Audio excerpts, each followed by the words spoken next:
இந்த மூணை நீங்க பார்த்தீங்கன்னா மூணு கோணத்தில் இருக்கும். டொனால்ட் ட்ரம்பினுடைய அறிக்கை ஏற்றுக்கொள்ளவே முடியாத ஒரு அறிக்கை. அந்த அறிக்கையை பகுதியளவு ஏற்றுக்கொள்கிறோம் என்று பாலஸ்தீன விடுதலை அமைப்பு சொல்கிறார்கள்.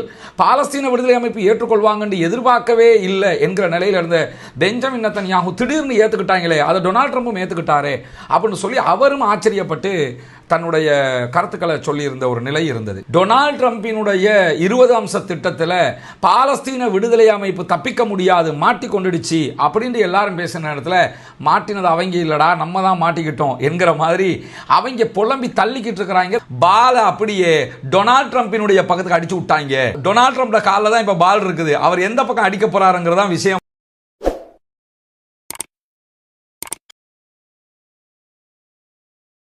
அன்பிற்கினிய சகோதர சகோதரிகளை நம் அனைவர் மீதும் ஏக இறைவனுடைய அமைதியும் கருணையும் உண்டாகட்டுமாக என்கிற பிரார்த்தனைகளோடு, நமக்கெல்லாம் தெரியும் காசா மீதான அமெரிக்க அதிபர் டொனால்ட் ட்ரம்பினுடைய 20 அம்ச திட்டத்தை பாலஸ்தீன விடுதலை அமைப்பு திடுதுப்புன்னு ஏற்றுக்கிட்டாங்க. அவங்க ஏன் இப்படி ஏற்றுக்கிட்டாங்க? அதில் தான் முழுவதும் பாலஸ்தீனத்தை காவு கொள்ளுகிற மாதிரி திட்டங்கள் இருக்கிறது. இவங்க ஏற்றுக்குருவாங்கன்னு நாங்கள் யாருமே நினைக்கலையே என்றெல்லாம் பல சகோதரர்களும் அங்கலாய்க்கக்கூடிய காட்சிகளை நம்ம தொடர்ந்து பார்த்து வர்றோம். அப்படி இருந்தும் எங்களுக்கு மேலே தொங்குகிற கத்தியாக நாங்கள் நேரத்தை பார்க்கவில்லை. எங்களுக்கு ரொம்ப டைம் வேணும், நாங்கள் நிதானமாக சூதானமாக தான் நாங்கள் ரிப்ளை எல்லாம் பண்ணுவோம் என்றெல்லாம் பாலஸ்தீன விடுதலை அமைப்பினர் சொல்லி இருந்தார்கள். இந்த மாதிரி அறிக்கைகள் வெளியிட்டு ஓரிரு மணி நேரங்களுக்குள்ளாகவே டொனால்ட் ட்ரம்பினுடைய சமாதான திட்டத்தை நாங்கள் ஏற்றுக்கொள்கிறோம் என்று அவங்க சொல்லிட்டாங்க. ஆனால் அதில் தெளிவான ஒரு வேர்டை சொல்லியிருந்தாங்க, என்னன்னா பகுதி அளவு திட்டத்தை நாங்கள் ஏற்றுக்கொள்கிறோம் என்றுதான் சொல்லி இருந்தார்கள். இப்படி அவங்க சொல்லி அடுத்த நிமிஷமே அமெரிக்க அதிபர் டொனால்ட் ட்ரம்ப் என்ன பண்ணிட்டாருன்னா, பாலஸ்தீன விடுதலை அமைப்பினுடைய அறிக்கை அப்படியே ஸ்கிரீன்ஷாட் எடுத்து தன்னுடைய சோஷியல் ட்ரூத் சமூக வலைதள பக்கத்தில் போட்டு, பாலஸ்தீன விடுதலை அமைப்பினர் யுத்த நிறுத்தத்திற்கு தயாராகி விட்டார்கள், எனவே யுத்தத்தை இஸ்ரேல் நிறுத்த வேண்டும் அப்படின்னு சொல்லி அவர் ஒரு மெசேஜை போட்டு விட்டார். இந்த மெசேஜை அவர் போட்டதோட பெஞ்சமின் நெத்தன்யாஹு இஸ்ரேலிய பிரதமர் வெளியிட்ட அறிக்கையில் என்ன சொன்னார்னா, நான் அப்படியே ஷாக் ஆகிட்டேன் அப்படின்னு சொல்லி சொன்னார். இப்படி டொனால்ட் ட்ரம்பினுடைய அறிவிப்பு வரும்னு நான் எதிர்பார்க்கவே இல்லை அப்படின்னு அவர் சொல்லியிருந்தார். இந்த மூணை நீங்க பார்த்தீங்கன்னா மூணு கோணத்தில் இருக்கும். டொனால்ட் ட்ரம்பினுடைய அறிக்கை ஏற்றுக்கொள்ளவே முடியாத ஒரு அறிக்கை. அந்த அறிக்கையை பகுதியளவு ஏற்றுக்கொள்கிறோம் என்று பாலஸ்தீன விடுதலை அமைப்பு சொல்கிறார்கள். பாலஸ்தீன விடுதலை அமைப்பு ஏற்றுக்கொள்வாங்க என்று எதிர்பார்க்கவே இல்லை என்கிற நிலையில் இருந்த பெஞ்சமின் நெத்தன்யாஹு திடீர்னு ஏற்றுக்கிட்டாங்களே, அதை டொனால்ட் ட்ரம்பும் ஏற்றுக்கிட்டாரே அப்படின்னு சொல்லி அவரும் ஆச்சரியப்பட்டு தன்னுடைய கருத்துக்களை சொல்லியிருந்த ஒரு நிலை இருந்தது. இந்த மாதிரியான சம்பவங்கள் நடந்து உடனே பேச்சுவார்த்தைக்கு தயாராகுங்க என்று சொல்லி இஸ்ரேலுடைய தூதுக்குழு இஸ்ரேலிய அமைச்சர் ராம் தலைமையில் என்ன பண்ணிட்டாங்கன்னா ஈஜிப்டுக்கு போயிட்டாங்க. அதே மாதிரி இப்போ பேச்சுவார்த்தை நடந்துகிட்டு இருக்கு. இந்த வீடியோ நம்ம ரெக்கார்ட் பண்ணுகிற அதே நேரத்தில் அதே மாதிரி அமெரிக்காவில் வந்து விட்காஃப் கிளம்பி வந்துட்டார் ஈஜிப்டுக்கு. பாலஸ்தீன விடுதலை அமைப்பு ஈஜிப்டுக்கு போயிட்டாங்க. கத்தாருடைய அதிகாரிகள் போயிட்டாங்க. ஈஜிப்டினுடைய அதிகாரிகள் அதில் பங்கெடுக்கிறார்கள். இப்படி பேச்சுவார்த்தைகள் நடைபெற்று கொண்டிருக்கிறது. இப்போ அது சம்பந்தமான அப்டேட்டுகளும் இப்போ வந்து கொண்டு இருக்கிறது. அது நம்ம நைட்டு வீடியோவில் தெளிவான மேலதிக அப்டேட்டுகளை நம்ம சொல்ல இருக்கிறோம். இந்த மாதிரியான ஒரு சூழலில் இஸ்ரேலிய ஊடகங்கள் கரெக்டாக நூல் பிடிச்சி சில செய்திகளை வெளியிட்டு கொண்டிருக்கிறார்கள். அவங்க நூல் பிடிச்சி பேசுகிற விவகாரத்தில் சாராம்சமான செய்தி என்னன்னு சொன்னா, டொனால்ட் ட்ரம்பினுடைய 20 அம்ச திட்டத்தில் பாலஸ்தீன விடுதலை அமைப்பு தப்பிக்க முடியாது, மாட்டிக்கொண்டுடுச்சு அப்படின்னு எல்லாரும் பேசின நேரத்தில் மாட்டினது அவங்க இல்லடா, நம்ம தான் மாட்டிக்கிட்டோம் என்கிற மாதிரி அவங்க புலம்பி தள்ளிக்கிட்டு இருக்கிறாங்க தங்களுடைய இணையதளங்களில். குறிப்பாக இஸ்ரேலுடைய சேனல் 20, இஸ்ரேலுடைய எடியோ தஹரனோத், இஸ்ரேலுடைய ஜெருசலம் போஸ்ட், இப்படி ஹான் நியூஸ் ஏஜென்சி, இப்படி அவர்களுடைய பிரபலமான ஊடகங்கள் எல்லாம் டொனால்ட் ட்ரம்பை கலாய்க்க ஆரம்பிச்சிட்டாங்க. எந்த அளவுக்கு கலாய்க்கிறாங்கன்னு சொல்லி சொன்னால், டொனால்ட் ட்ரம்ப் நொபேல் பரிசை பெற்றுக்கொள்வதற்காக இஸ்ரேலையே வித்துட்டாரு அப்படிங்கிறாங்க. நொபேல் பரிசு மேலே இருக்குது, ஒரு படியில் ஏறி நொபேல் பரிசை எடுக்கணும், அதுக்காக பெஞ்சமின் நெத்தன்யாஹுடைய முதுகுல ஏறி டொனால்ட் ட்ரம்ப் நொபேல் பரிசை எடுக்க போறாரு. இந்த மாதிரி கார்ட்டூன் போட ஆரம்பிச்சிட்டாங்க. பாலஸ்தீன விடுதலை அமைப்பினுடைய அபு உபைதா, அதே போன்று போராளி குழுக்கள் இருக்கிறாங்களா இல்லையா, அவங்க மேலே அவர்களுடைய அந்த பாலஸ்தீன விடுதலை அமைப்பினுடைய துண்டை கட்டிக்கிடுவாங்க, பேரோட முகத்தை மறைச்சிக்கிடுவாங்க. இந்த மாதிரி மீம்ஸ் எல்லாம் பண்ணி என்ன பண்றாங்கன்னு கேட்டா, டொனால்ட் ட்ரம்பை வாரி இழுத்துக்கிட்டு இருக்கிறாங்க அவர்களுடைய ஹீப்ரூ மீடியாக்கள்ல. என்ன காரணம்? அவர்கள் ஏன் இப்படியெல்லாம் துடிக்கிறார்கள் என்று பார்த்தீங்கன்னா, நிறைய செய்திகள் வெளியாக இருக்கும். குறிப்பாக இஸ்ரேலுடைய மிக முக்கியமான பத்திரிகையாளர்கள் ஒருவராக இருக்கக்கூடிய பராக் ராவிட், இவர் யாருன்னு சொல்லிச்சுன்னா சேனல் 20 பத்திரிகையாளராக இருக்கிறாரு. இவர் வாலா நியூஸ் ஏஜென்சிக்கு ஒர்க் பண்ணிக்கிட்டு இருக்கிறார். அதே மாதிரி அமெரிக்காவுடைய ஆக்சியோஸுக்கும் ஒர்க் பண்ணிக்கிட்டு இருக்கிறாரு. அவர் வெளியிட்டிருக்கக்கூடிய செய்தியில் என்ன சொல்றாருன்னு கேட்டால், இஸ்ரேலிய பிரதமர் பெஞ்சமின் நெத்தன்யாஹு ட்ரம்பினுடைய பதிலை எதிர்பார்க்கவே இல்லை, அவரே ஷாக் ஆகிட்டாரு, அதனால தான் நான் இதை எதிர்பார்க்காத ஒரு செய்தின்னு சொல்லி உடனடியாக பெஞ்சமின் நெதன்யாஹு சொல்லியிருக்கிறாரு என்று சொல்லி இன்றைக்கு பராக் டிராவிட் என்ன பண்றாருன்னா இந்த 3 தளங்களிலும் 3 செய்தி பிரிவுகளிலும் அவர் தன்னுடைய கருத்தை எழுதியிருக்கிறது மட்டுமல்லாம கான் நியூஸ் ஏஜென்சி என்ன சொல்லுதுன்னு கேட்டா ட்ரம்ப் இஸ்ரேலுக்கு மிகப்பெரிய அவப்பெயரை எடுத்து தந்து விட்டார், பாலஸ்தீன விடுதலை அமைப்பினுடைய பதில் ஏற்றுக்கொள்ள முடியாத ஒரு பதில் அப்படின்னு சொல்லி எல்லாரும் எழுத ஆரம்பிச்சிட்டாங்க. இதுக்கு என்ன காரணம்னு சொல்லி பார்த்தீங்கன்னா இந்த 20 அம்ச திட்டத்தில் சாராம்சம் என்ன? 20 அம்சத்தை பொறுத்தவரையில் பாலஸ்தீனத்தை ஒரு வெளிநாட்டு குழு வந்து ஆளும். பிரித்தானியாவுடைய முன்னாள் பிரதமர் டானி பிளேயர் தலைமையில் ஆட்சி நடக்கும். அதுக்கு பொறுப்பாளியாக அமெரிக்க அதிபர் டொனால்ட் ட்ரம்ப் இருப்பார். பாலஸ்தீன விடுதலை அமைப்பு மொத்தமாக ஆயுதத்தை கீழே போடணும், சரண்டர் ஆகணும், அது அதில் இருக்குது. பாலஸ்தீனத்தில் எல்லா முடிவுகளையும் அமெரிக்காவும் அரபு நாடுகளும் எடுக்கும், அரபு நாடுகள பட உள்ள வரணும். இந்த விவரம் தான் சுருக்கமாக அதில் சொல்லப்பட்டது. இஸ்ரேல் எப்போ வெளியே போவாங்க அந்த காலக்கெடு ஒன்றுமே அதில் இல்லை. அவங்க நினைச்சா போவாங்க, நினைச்சா போக மாட்டாங்கிற அளவுக்கு நிலைமை இருந்தது. இப்படியான நேரத்தில் பாலஸ்தீன விடுதலை அமைப்பு என்ன சொன்னாங்கன்னா நாங்கள் பகுதி அளவு ஒப்பந்தத்தை ஏற்றுக்கிறோம்னாங்க. பகுதி அளவு ஒப்பந்தம்னா 20ல் 10 ஏற்றுக்கிட்டு இருக்கணும்ல. அவங்க என்ன சொன்னாங்கன்னா பாலஸ்தீன விடுதலை அமைப்பு இனிமேல் ஆட்சியில் பங்காளர்களாக இருக்காது என்று நீங்கள் சொல்றீங்க, அதை நாங்கள் ஏற்றுக்கிறோம், நாங்கள் ஆட்சி பண்ண மாட்டோம், ஆனால் ஆட்சியை பண்ணணுங்கிறத நாங்கள் தான் தீர்மானிப்போம்டாங்க. இது எப்படி இருக்கு பாருங்க. அவங்க ஆட்சியில் நாங்கள் பங்காளர்கள் கிடையாது, ஆனால் எவன் ஆளணுங்கிறத நாங்கள் தான் தீர்மானிப்போம். முடிஞ்சு போச்சா? ரெண்டாவது, ஆயுதத்தை கீழே வைக்க மாட்டோம், ஆயுதத்தை பாலஸ்தீன அரசாங்கத்திட்ட கொடுப்போம். பாலஸ்தீன அரசாங்கத்துக்கு ஆயுதம் இருக்கணுமா இல்லையா அப்படின்னாங்க. பாலஸ்தீனத்துக்கு அரசாங்கம் ஒன்று இருக்கும். அந்த அரசாங்கம் யாரு? நாங்கள் தீர்மானிக்கிற அரசாங்கம். அந்த அரசாங்கத்தில் யார் இருப்பா? வெளிநாட்டுக்காரன் இல்லை, பலஸ்டைன் மக்கள் தான் இருக்கணும். அந்த பலஸ்டைன் மக்களை ஆளுகிற பாலஸ்தீன அரசாங்கத்துக்கு ராணுவம் இருக்கணுமா இல்லையா? அந்த ராணுவத்திட்ட வெப்பன் இருக்கணுமா இல்லையா? அந்த ராணுவத்துக்கு வெப்பனாக எங்களுடைய வெப்பன் எல்லாத்தையும் கொண்டு கொடுப்போம் அப்படின்றாங்க. முடிஞ்சு போச்சா இல்லையா? இதை பார்த்துட்டு டொனால்ட் ட்ரம்ப் என்ன செஞ்சிட்டாருன்னா பாலஸ்தீன விடுதலை அமைப்பு சமாதானத்துக்கு ஒப்புக்கொண்டு விட்டது, எனவே உடனடியாக யுத்தத்தை நிறுத்துங்கள்னு சொல்லிட்டாங்க. இதை பெஞ்சமின் நெதன்யாஹு கரெக்டாக புரிஞ்சுக்கிட்டாரு. என்ன புரிஞ்சுக்கிட்டாருன்னு கேட்டால் நம்மளை ஓச்சிட்டாங்க, நம்ம தலையில் மிளகா அரைச்சிட்டாங்க. என்னன்னா பெஞ்சமின் நெதன்யாஹு அமெரிக்காவில் போய் இந்த 20 அம்ச திட்டத்தை அறிவிக்கும் போது என்ன சொன்னாருன்னு கேட்டால் எல்லோரும் இஸ்ரேலை தனிமைப்படுத்தினார்கள், இன்றைக்கு நாங்கள் பாலஸ்தீன விடுதலை அமைப்பை லாக் பண்ணி தனிமைப்படுத்தி இருக்கிறோம் அப்படின்னாரு. இந்த கான் நியூஸ் ஏஜென்சி என்ன சொல்றாங்கன்னா நீ பேசின பேச்சுக்கு இதுவும் வேணும்டா, இதுக்கு மேலையும் வேணுங்கிறாங்க. ஏன்னா யாருமே எதிர்பார்க்காம நாங்கள் இதை ஏற்றுக்கிறோம் மட்டும் சொல்லாமல் இன்னும் அடிப்படையில் ஏற்றுக்கிறோம். நாங்கள் எல்லாத்துக்கும் மேலே டொனால்ட் ட்ரம்பினுடைய 20 அம்ச தீர்மானத்தில் பேச்சுவார்த்தைங்கிற வார்த்தையே கிடையாது, டிஸ்கஷனே கிடையாதுங்க. நான் சொல்லுவேன் நீங்கள் ஏற்றுக்கிறேன் அவ்வளோதான், இல்லைன்னா குண்டு போட்டு அழிப்பேன், இவ்வளோதான் சொன்னார் அவர்.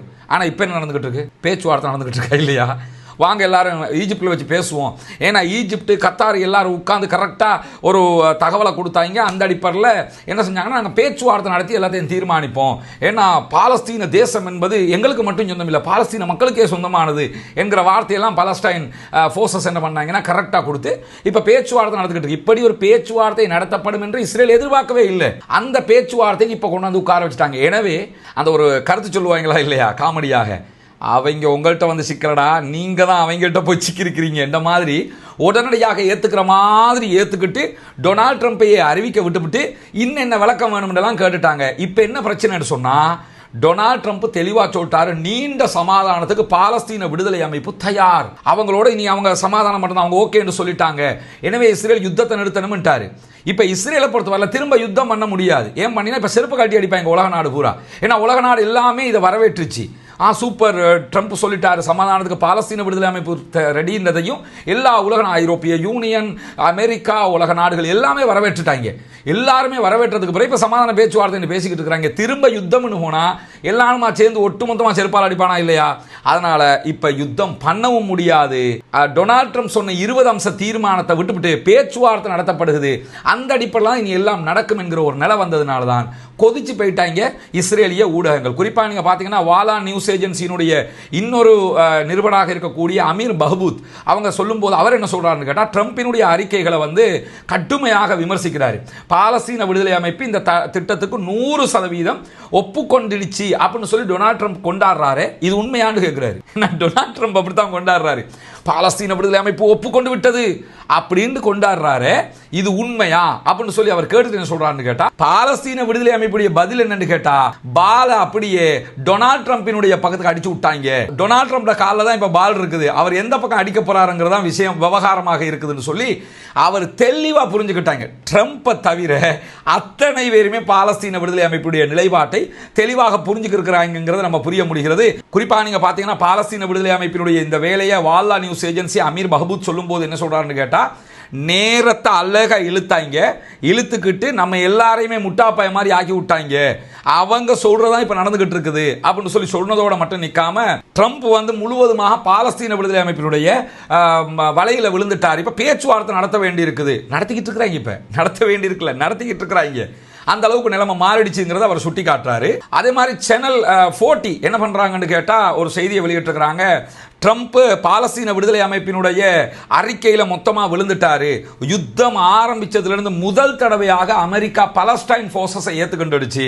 ஏன்னா அவங்க சொன்னது அவங்கள பாராட்டி சீராட்டி எல்லாம் பேசி முடிஞ்சு இனி பாலஸ்தீன விடுதலை அமைப்பு யுத்தத்துக்கு ஒத்துக்கிறல, சமாதானத்துக்கு ஒத்துக்கிறலன்னு யாரும் சொல்ல முடியாது என்று அவர்களும் சொல்லுகிறார்கள். அதே மாதிரி இன்னொரு செய்தி என்ன சொல்றாங்கன்னு கேட்டால், நொபேல் பரிசை பெற்றுக்கொள்வதற்காக பாலஸ்தீன விடுதலை அமைப்பின் வலையில் விழுந்து இஸ்ரேலை ட்ரம்ப் பிசினஸாக மாத்திட்டாரு. இஸ்ரேல் உடனடியாக காசா மீது யுத்தம் பண்றதை குண்டு போடுறதை நிறுத்தணும்னு சொல்லி கட்டளை இட்டுட்டாரு. அதே மாதிரி பாலஸ்தீன விடுதலை அமைப்பினுடைய அறிக்கைகளை எல்லாம் டொனால்ட் ட்ரம்ப் பாராட்டிட்டாரு. எங்களுக்கு பாலஸ்தீன விடுதலை அமைப்பு அமைதிக்கு தயார்னு சொல்லிருக்காங்க, நீண்ட நெடிய அமைதிக்கு தயார்னு சொல்லியிருக்கிறாங்க, இதெல்லாம் சொல்லியிருக்கிறாங்கன்னு சொல்லி பாலஸ்தீன விடுதலை அமைப்பை புகழ்ந்து தள்ளிட்டார் டொனால்ட் ட்ரம்ப். இது நம்பர் 1 பைத்தியக்காரத்தனம் அப்படின்னு சொல்லி என்ன பண்ணுதுன்னு கேட்டா, சேனல் 40 இஸ்ரேலுடைய ஊடகம் ரொம்ப காட்டமாக இந்த செய்திகளை எழுதியிருப்பது மட்டுமல்லாமல் இஸ்ரேலிய பாதுகாப்பு அமைப்பு பல மாதங்களாக பயந்து கொண்டிருந்த போர் நிறுத்தம் நடவடிக்கை இப்போது நடந்து கொண்டிருக்கிறது அப்படிங்கிறாங்க. இப்படி நடக்கக்கூடாதுன்னா இவ்வளவு காலமா பயந்தாங்க தான், இப்ப அதுதான் நடந்துகிட்டு இருக்குது அப்படின்னு சொல்லி தெளிவாக சொல்லுகிறார்கள். அதே மாதிரி சேனல் 40 சொல்லக்கல இன்னொரு செய்தி என்ன சொல்றாங்கன்னா, பாலஸ்தீன விடுதலை அமைப்பு ரிப்ளை பண்ணினத்தோட நெத்தனியாகு என்ன நினைச்சாராம்னா, இதெல்லாம் அமெரிக்கா ஏத்துக்கிறாது, இது என்ன தெளிவா இருக்குது, இவங்க நம்ம கருத்தை ஏத்துக்கிறவே இல்லையே, எனவே நம்ம யுத்தம் தான் பண்ணணும் இந்த மாதிரி தான் அவர் நினைச்சுக்கிட்டு இருந்தாரு. டொனால்ட் ட்ரம்ப் அதை ஏத்துக்கிட்டதா சொன்னதோட தான் அவர் ஷாக் ஆகிட்டாரு. பாவம் அவரை ஆச்சரியப்பட்டாருங்கிற நிலைமை மாறிடுச்சு. சேனல் 13 நிருபர் சொல்லும் போது என்ன சொல்றாருன்னு கேட்டா, நடந்த எல்லாவற்றில இருந்துமே பாலஸ்தீன விடுதலை அமைப்பு வெற்றி பெற்றதாக உருமாறி இருக்கிறது அப்படின்னு சொல்லி மிக தெளிவாக சேனல் 13 இந்த செய்தியை சொல்லி, அல் ஜசீரா ஒரு நீண்ட ஆர்டிக்கலை போட்டிருக்காங்க இதை பத்தி என்னெல்லாம் பேசுறாங்கன்னு சொல்லி. அதே மாதிரி ரொம்ப முக்கியமான ஊடகங்களில் ஒன்றாக இருக்கக்கூடிய ஹடாஷோட்டினுடைய பெஸ்மான் சொல்லும் போது என்ன பண்றாங்கன்னு கேட்டா, மிக அழகான ஒரு செய்தியை சொல்றாரு. காசா தாக்குதல்களை உடனே நிறுத்துங்கன்னு சொல்லி இஸ்ரேலுக்கு அதிபர் உத்தரவிட்டதுல இருந்து நிலைமையே தலைகீழா மாறி போச்சுது. ட்ரம்ப் நொபேல் பரிசுக்காக இஸ்ரேலை விற்பனை செய்து விட்டார் என்று சொல்லி வைனட் எடியோ தஹ்ரனோத் இஸ்ரேலுடைய பிரபலமான பத்திரிகை அவங்களும் அதை எழுதியிருக்கிறாங்க. சொல்லிட்டு அவங்க என்ன சொல்றாங்கன்னா, பாலஸ்தீன விடுதலை அமைப்பு என்ன சொல்லுது, பிரிச்சு பாப்போமே அப்படின்னு பிரிச்சு பார்க்கறாங்க. இப்ப அவங்க பிரிக்கிற மாதிரி நானும் பிரிச்சு காட்டுறேன் பாருங்க. சேனல் 20 இது அப்படியே பிரிச்சு காட்டுறாங்க. சேனல் 20 அரசியல் நிருபராக இருக்கக்கூடிய அல்மோக் போகர் சொல்லும்போது என்ன சொல்றாருன்னா, ட்ரம்பினுடைய திட்டம் என்ன, ஒரு திட்டம் ஒரு சர்வதேச படையை காசாவுக்கு நிறுவுவது, அரபு இஸ்லாமிய நாடுகளோடு சேர்த்து சர்வதேச படையை நிறுவுவது. இதற்கு பாலஸ்தீன விடுதலை அமைப்பு சொல்லியிருக்கிற பதில் என்ன, தொழில்நுட்ப வல்லுநர்களுடைய அரசாங்கத்தை அமைப்பது என்று சொல்லியிருக்கிறார்கள். சர்வதேச படையை பத்தி அவங்க பேசல, தொழில்நுட்ப வல்லுநர்களுடைய அரசாங்கத்தை அமைப்பதாக பதில் சொல்லியிருக்கிறார்கள். அதே மாதிரி ட்ரம்ப் என்ன சொன்னார்னா, 72 மணி நேரத்துக்குள்ளாக கடத்தப்பட்டிருக்கக்கூடிய பணைய கைதிகள் அத்தனை பேரும் விடுதலை செய்யப்படணும். அதாவது 3 நாளைக்குள்ள அத்தனை ஹாஸ்டேஜஸையும் ரிலீஸ் பண்ணணும் அப்படின்னு அவர் சொன்னாரு. அதற்கு பாலஸ்தீன விடுதலை அமைப்பு என்ன பதில் சொல்றாங்க, அவங்களே பிரிச்சு சொல்றாங்க. என்ன பதில் சொன்னாங்க, காசா பகுதிகளில் இருந்து இஸ்ரேல் நிபந்தனை அடிப்படையில் வெளியேறுவதை கொண்டுதான் நாங்க விடுதலை பண்ணுவோம், நீங்க நினைச்ச மாதிரி 3 நாளைக்குள்ள எல்லாம் விடுதலை பண்ண இயலாது அப்படின்னு பதில் சொல்லியிருக்கிறாங்க. ட்ரம்ப் கேட்டதுன்னு இவங்க சொல்லியிருக்கிற பதில் என்ன, ட்ரம்ப் சொன்னதுன்னு இவங்க சொல்ற பதில் என்ன, ஒப்பிட்டு காட்டுறாங்க. சம்மந்தமே இல்லை. ட்ரம்ப் கேட்டது ஒன்று, இவங்க சொன்னது வேறொன்று. அதை ஏற்றுக்கிறவே இல்லை பாலஸ்தீன விடுதலை அமைப்பினர். அதே மாதிரி ட்ரம்ப் அடுத்ததாக என்ன சொன்னார்னு கேட்டால், பாலஸ்தீன விடுதலை அமைப்பு நிராயுத பாணியாக வேண்டும், ஆயுதங்கள் ஒப்படைக்கணும், சரண்டர் ஆகணும்னு சொல்லி சொன்னார். பாலஸ்தீன விடுதலை அமைப்பு அதை பற்றி என்ன சொன்னாங்க, ஓப்பனாக எந்த ஸ்டேட்மெண்ட்டையும் சொல்லலை. எக்ஸ்ட்ராவாக என்ன சொல்லியிருக்கிறாங்கன்னு கேட்டால், பாலஸ்டைனுக்கு ஒரு கவர்மெண்ட் அமைக்கப்படணும், அந்த கவர்மெண்ட்டுக்கு ராணுவம் இருக்கணும், ராணுவத்துக்கு ஆயுதம் தேவை, அந்த ஆயுதமாக எங்க ஆயுதத்தை கொடுப்போம்னு இருக்காங்க. மொத்தத்தில் அவங்க தான் திருப்பி காசாவுக்குள்ள ஆள போறாங்க, இருக்க போறாங்கிறத சொல்லி இருக்கிறாங்கன்னு சொல்லி சேனல் 20 பத்திரிகையாளர் அல்மோக் போகர் அதை பிரிச்சு சொல்றாரு. இப்ப தெரியுதா என்ன நடக்குதுன்னு சொல்லி? தலையை சுத்தி விட்ட மாதிரி இருக்குது இஸ்ரேல் காரங்களுக்குங்கிறது தெரியுதா? அதே மாதிரி ஹான் நியூஸ் ஏஜென்சி, இஸ்ரேலில் இருக்கிற ரொம்ப பிரபலமான நியூஸ் ஏஜென்சிங்க, அதனுடைய சுலைமான் மசூதா என்கிற பத்திரிகையாளர் அவங்க சொல்லும்போது என்ன சொல்றாங்கன்னு கேட்டா, பாலஸ்தீன விடுதலை அமைப்பு உண்மையிலேயே ட்ரம்பினுடைய திட்டத்தை ஏத்துக்கின்ற பதில சொல்லவே இல்லை. பெரும்பாலான விதிமுறைகள் குறித்து பேச்சுவார்த்தை தான் நடத்தணும்னு சொல்லிட்டாங்க. ட்ரம்ப் என்ன சொன்னாரோ நான் சொல்றதை நீங்க கேட்கணும்னாரு. டூ வாட் ஐ சேன்னு தான் சொன்னார், அவ்வளவுதான். ஆனா இவங்க என்ன சொல்றாங்க, வாங்க உட்கார்ந்து பேசிக்கிறோமேங்க அப்படின்ட்டாங்க. பேச்சுவார்த்தை மேசை இழுத்துட்டாங்க. எனவே ட்ரம்ப் சொன்னதை அவங்க தெளிவாக கேட்கவே இல்லை, ஏற்றுக்கொள்ளவே இல்லை. கூடுதலாக அவர் என்ன சொல்றாருன்னு கேட்டா, பாலஸ்தீன விடுதலை அமைப்பு உண்மையிலேயே ட்ரம்பினுடைய கோரிக்கைகளுக்கு மாற்றமாக காசா பகுதியில் ஆயுதத்தை கீழே போடுறதாகவோ அல்லது அவங்களோட ஆயுதத்தை விட்டுட்டு சரண்டர் ஆகிறதவோ சொல்லவே இல்லை. இதை வச்சுக்கிட்டு எதுக்கு டொனால்ட் ட்ரம்ப் நான் சொன்னதை கேட்டுட்டாங்கன்னு சொல்லி தடுமாறினது மட்டும் இல்லாமல் எங்களையும் கொண்டுள்ள வம்புல மாட்டி விட்டாருன்னு சொல்லி இஸ்ரேலுடைய இவங்க தான் இஸ்ரேலில் இருக்கிற மிக பிரபலமான பத்திரிகையாளர்கள், அவங்க அத்தனை பேருமே துடிச்சு போய் நிற்கிறாங்க, நம்ம மாட்டிக்கிட்டோம் அப்படின்னு சொல்லி. அது மட்டும் இல்லாமல் கூட என்ன சொல்றாருன்னு கேட்டால், ட்ரம்பை பொறுத்தவரை இஸ்ரேல ஒரு இக்கட்டான சூழ்நிலைக்கு தள்ளி இருக்கிறாரு, பாலஸ்தீன விடுதலை அமைப்பினுடைய பதிலை ஏத்துக்கிற முடியாதுன்னு இப்ப இஸ்ரேலுக்கு சொல்லவே இயலாது. ஏன்னா ட்ரம்ப் ஏத்துக்கிட்டாரு, நாங்க ஏத்துக்கிற மாட்டோம்னு சொல்ல முடியுமா? சொல்ல முடியாதுல்ல அப்படின்னு சொல்லி அவங்களும் புலம்பிக்கிட்டு இருக்கிறாங்க. எனவே ஒண்ணுமே பண்ண முடியாத ஒரு நிலைக்கு நாங்கள் தள்ளப்பட்டிருக்கிறோம் என்கிறார்கள். பொதுவாக நம்ம என்ன புரிஞ்சுக்கிறோம்னா, என்ன ஒரு கெடுதி வந்தாலும் இன்னா லில்லாஹி வ இன்னா இலைஹி ராஜிஊன், என்ன ஒரு மகிழ்ச்சி வந்தாலும் அல்ஹம்துலில்லாஹ், அல்லாஹ்வுக்கே எல்லா புகழும். இந்த இன்னா லில்லாஹ்ங்கிறது நம்ம மையத்து வீட்டுக்கு மையத்து செய்திகளுக்கு மட்டும் சொல்ற மாதிரி நம்ம நினைச்சுக்கிட்டு இருக்கிறோம். இஸ்லாம் நமக்கு அதுக்கு மட்டும் சொல்லி தரல. வைதா அசாபத்துஹும் முசீபா காலு இன்னா லில்லாஹி வ இன்னா இலைஹி ராஜிஊன். ஏதாவது ஒரு முசீபத் அவங்களுக்கு ஏற்பட்டா, என்ன கஷ்டம் ஏற்பட்டாலும் சரி, இதை நான் இப்போ திறக்க முடியலை அல்லது உடஞ்சி போச்சுது, இன்னாலில்லா அவ்வளோதான், திறந்துட்டேன் அல்ஹம்துலில்லாஹ், இவ்வளவுதான். இந்த மாதிரி மனித வாழ்க்கை நம்ம புடம் போட்டுக் கொள்ளணும்னு இஸ்லாம் சொல்லுது. இந்த 20 அம்ச திட்டத்தை பார்த்து சகிக்க முடியலை, அப்படி துடிச்சு போக வேண்டிய ஒரு நிலைமை ஆயிடுச்சு. என்னடா பலஸ்டைன் ஒன்றே இல்லைன்ற மாதிரி ஆக்கிட்டாங்களடா என்று நினைச்ச நேரத்தில் பாலஸ்தீன விடுதலை அமைப்பினர் என்னன்னால அவங்க யுத்த தந்திரம் மேற்கொள்கிறவர்கள், யுத்தத்தில் பழுத்த புலிகளாக இருக்கிறார்கள், தங்களுடைய நாட்டுக்காக இத்தனை ஆண்டு காலம் போராடுகிறார். உலகத்தில் தோன்றிய எந்த ஆயுத குழுவும் இத்தனை ஆண்டு காலம் நீடிச்சு நின்றதில்லை, எல்லாமே அடிச்சு நொறுக்கிட்டாங்க.